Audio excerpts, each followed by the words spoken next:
ချိန်ဖြစ်တယ်ဗျဟုတ်လားပြီးတော့ကြည့်လိုက်ပါညီမလေးတွေကြားလိုက်ပါဟုတ်ပါပြီဒီပြီးဆိုအဲ့ဖက်လေးကမှဟိုဒီကဖူတာကိုတာရဲ့ memory ရှိဆိုင်ပြလိုက်ပါဒီလိုက်နော်မတိုင်းတခုပဲအဲ့ကျတဲ့မှာစာရေးပြီလားပထမဆုံးဟုတ်ပါလားဆိုင်လာလည်းမလား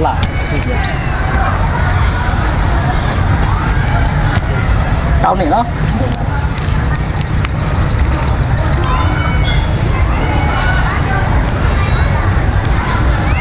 အခုခုနေတိုင်းစားတယ်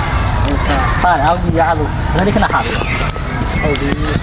ဝါမစားနဲ့တော့ကြိုက်တော့မကြိုက်တော့ကိုယ်ကကြိုက်တယ်ပါလားကိုသားရဲ့ဖေးလေးကတောင်းလေးမနမထူတာနော်အဲ့တော့ကျွန်တော်ကကျတော့ဒီကိုကျွန်တော်ရဲ့အခုလိုပဲကျွန်တော်ဖက်တဲ့ချက်နေစကြမယ်နော်ဒီလိုမျိုးဒီပုံဖက်တဲ့ချက်ဆုံးလိုက်မယ်တောင်း6တော့ထားလို့ပတ်တယ်နမထူလာနော်ကျွန်တော်မြန်စာမီဖြစ်တော့ကျွန်တော်နာမည်ရေးပါမယ်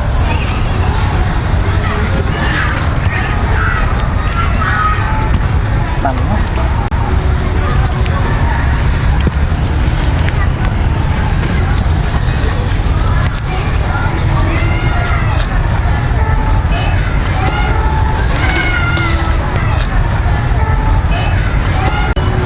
ကျွန်တော်ရဲ့ဖက်ချက်မှာကျွန်တော်နာမည်ရေးပြီးတော့ကလိုက်မယ်နော်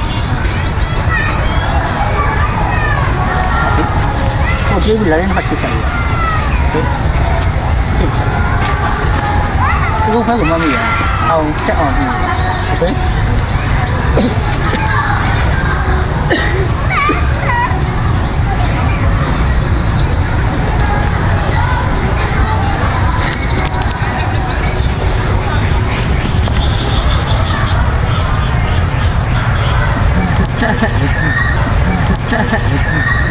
just to be honest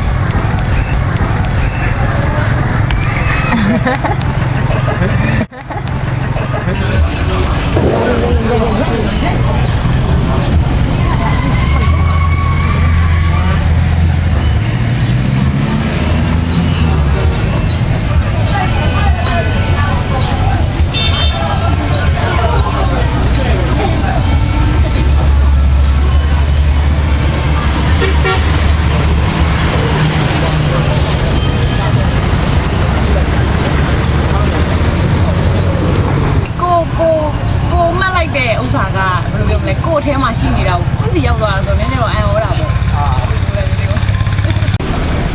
နမလေးပြန်မမီးရော